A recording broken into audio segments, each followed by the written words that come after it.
ಮಾಜಿ ಪ್ರಧಾನಿ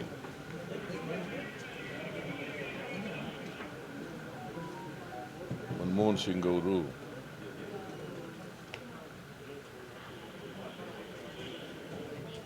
ನಿನ್ನೆ ರಾತ್ರಿ ನಿಧನರಾಗಿದ್ದಾರೆ.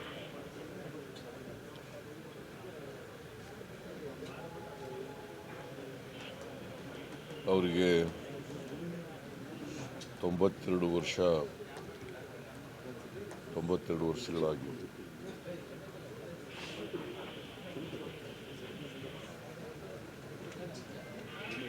ಅವರು ಒಂದು ರೀತಿಯಲ್ಲಿ ಅವರ ಬದುಕನ್ನು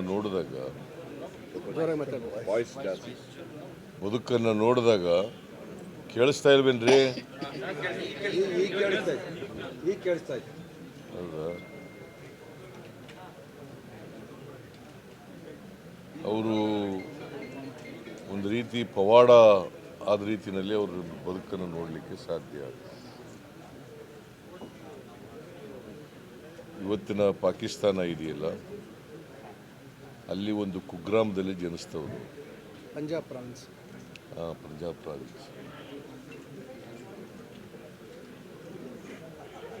ಅಲ್ಲಿಂದ ದೇಶದ ಒಬ್ಬ ಖ್ಯಾತ ಪ್ರಸಿದ್ಧ ಅರ್ಥಶಾಸ್ತ್ರಜ್ಞರಾಗ್ತಾರೆ.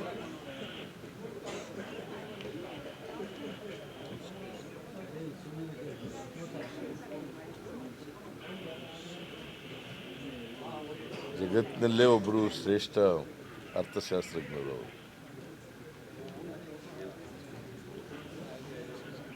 ಅವರು 5 ವರ್ಷ ನರಸಿಂಹರಾಯರ ಸಂಪುಟದಲ್ಲಿ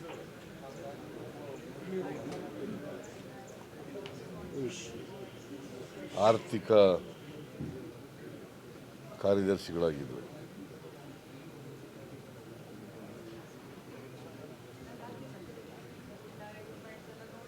ಆ ಕಾಲದಲ್ಲಿ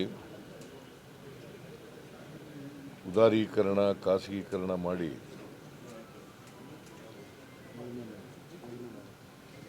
the Indian economy has been opened up.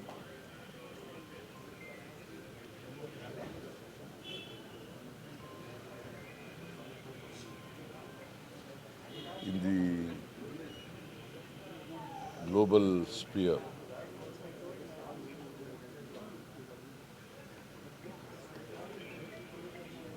ಆ ಕಾರಣ ಅದು ಮಾಡದ್ರಿಂದ ಆರ್ಥಿಕ ಮುಗ್ಗಟ್ಟಿದೆಯಲ್ಲ, ದೇಶದಲ್ಲಿದ್ದಂಥ ಆರ್ಥಿಕ ಮುಗ್ಗಟ್ಟು ಅದು ನಿವಾರಣೆ ಆಯಿತು ಅಂತಕ್ಕಂಥದ್ದನ್ನು ಇವತ್ತು ನಾವೆಲ್ಲರೂ ಕೂಡ ಸ್ಮರಿಸ್ಕೋಬೇಕಾಗಿದೆ.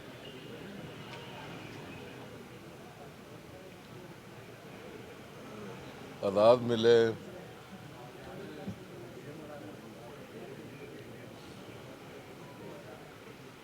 ಎರಡು 2004ರಲ್ಲಿ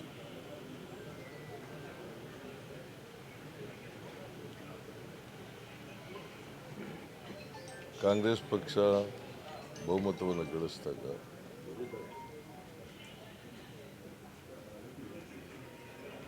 ಶ್ರೀಮತಿ ಸೋನಿಯಾ ಗಾಂಧಿಯವರು ಪ್ರಧಾನಮಂತ್ರಿ ಆಗಲಿಕ್ಕೆ ನಿರಾಕರಣೆ ಮಾಡಿದಾಗ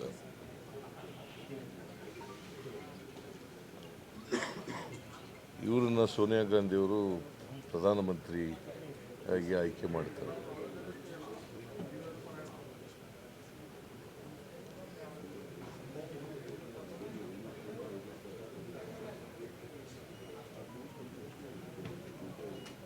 ಸುಮಾರು 10 ವರ್ಷಗಳ ಕಾಲ ಈ ದೇಶದ ಅಧಿಕಾರದ ಚುಕ್ಕಾಣಿಯನ್ನು ಹಿಡಿದು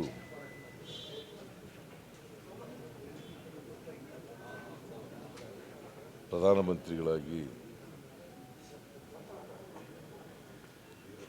ಈ ದೇಶವನ್ನು ಆರ್ಥಿಕವಾಗಿ, ಸಾಮಾಜಿಕವಾಗಿ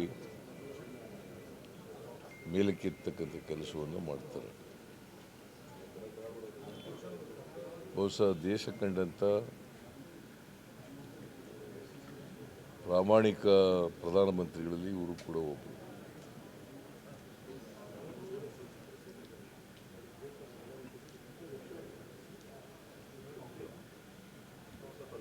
ರಾಜಕಾರಣದಲ್ಲಿ ಪ್ರಾಮಾಣಿಕತೆಯನ್ನು ಕಾಣ್ತಕ್ಕಂಥದ್ದು ಕಷ್ಟ. ಆದರೆ ಇವರು 10 ವರ್ಷಗಳ ಕಾಲ ಪ್ರಧಾನಮಂತ್ರಿ ಆಗಿದ್ದರೂ ಕೂಡ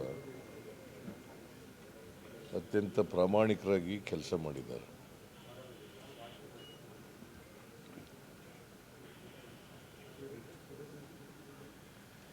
ದೇಶದ ಆರ್ಥಿಕತೆ ಮೇಲೆ ಒಂದು ದೊಡ್ಡ ಇಂಪ್ರಿಂಟನ್ನು ಬಿಟ್ಟೋಗಿದ್ದಾರೆ.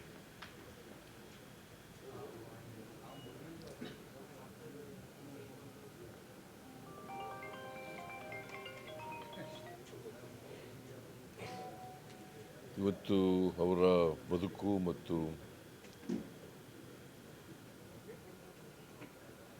ಅವರ ಆರ್ಥಿಕವಾಗಿ ಮಾಡಿದಂಥ ಕೆಲಸಗಳು ನಮ್ಮೆಲ್ಲರಿಗೂ ಕೂಡ ಪ್ರೇರಣೆ ಮತ್ತು ಸ್ಫೂರ್ತಿ.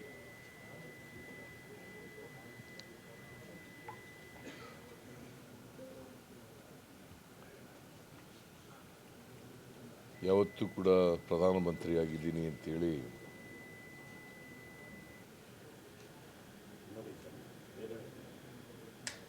ಅವರು ಅಧಿಕಾರದ ಮದದಿಂದ ಇದ್ದವರಲ್ಲ. ಅತ್ಯಂತ ಸರಳ, ಸಂಭಾವಿತ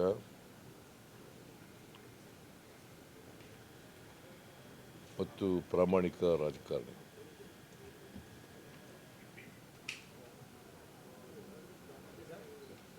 ದಿ ಮೋಸ್ಟ್ ರೆಸ್ಪೆಕ್ಟೆಡ್ ಮ್ಯಾನ್.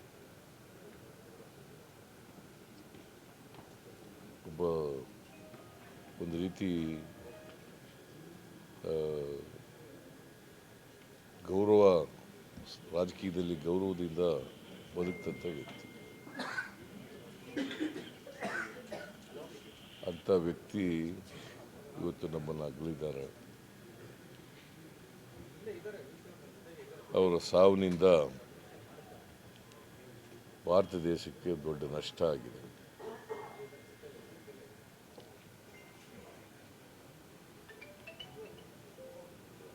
ಅವರ ಸಾವಿನ ದುಃಖವನ್ನು ಭರಿಸ್ತಕ್ಕಂಥ ಶಕ್ತಿ ಕೊಡಲಿ ಅಂತೇಳಿ ಅವರ ಕುಟುಂಬ ವರ್ಗದವರಿಗೆ ಪ್ರಾರ್ಥನೆ ಮಾಡ್ತೇನೆ. ಮತ್ತು ಅವರ ಎಲ್ಲ ಸ್ನೇಹಿತರು, ಅಭಿಮಾನಿಗಳು ಅವರೆಲ್ಲರಿಗೂ ಕೂಡ ಸಾವಿನ ದುಃಖವನ್ನು ಭರಿಸ್ತಕ್ಕಂಥ ಶಕ್ತಿ ಕೊಡಲಿ ಅಂತೇಳಿ ಪ್ರಾರ್ಥನೆ.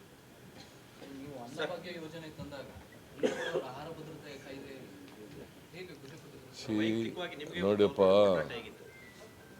ಅನ್ನಭಾಗ್ಯ ಕಾರ್ಯಕ್ರಮ ತಗೊಬಂದವರು ನರೇಂದ್ರ ಮೋದಿ.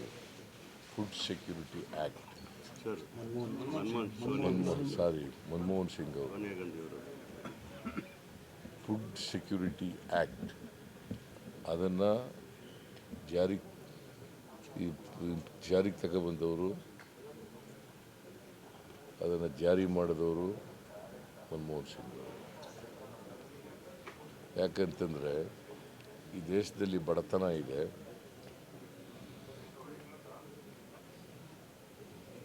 ಅದರಿಂದ ಎಲ್ರಿಗೂ ಕಡಿಮೆ ದರದಲ್ಲಿ ಆಹಾರ ಸಿಕ್ಕಬೇಕು ಅಂತೇಳಿ, 3 ರೂಪಾಯಿಗೆ ಸಿಕ್ಕಬೇಕು ಅಂತೇಳಿ ಇಡೀ ಬಡವರು, ದೇಶದ ಬಡವರು 3 ರೂಪಾಯಿಗೆ ಸಿಕ್ಕಬೇಕು ಅಂತೇಳಿ ಕಾನೂನು ಮಾಡಿದವರು. ಅದಕ್ಕೆ ಮೊದಲು ಈ ಕಾನೂನು ಇರಲಿಲ್ಲ.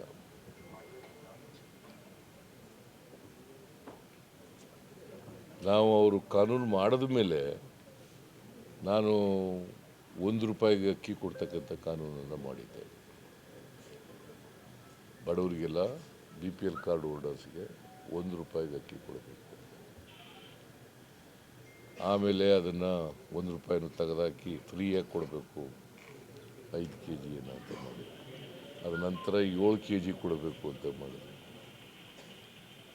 ಇವತ್ತು ಏನು ಮನಮೋಹನ್ ಸಿಂಗ್ರವರು, ನರೇಂದ್ರ ಮೋದಿಯವರು ಆಹಾರ ಕೊಡ್ತಾ ಇದ್ದಾರೆ, 5 kg ಅಕ್ಕಿಯನ್ನು ಕೊಡ್ತಾ ಇದ್ದಾರಲ್ಲ, ಅದು ಕೊಡಲಿಕ್ಕೆ ಕಾರಣಕರ್ತರು Manmohan Singh.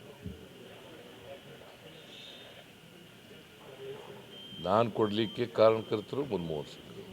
Food security act ಇಲ್ಲದೆ ಕೊಡಲಿಕ್ಕೆ ಆಗಿಲ್ಲ.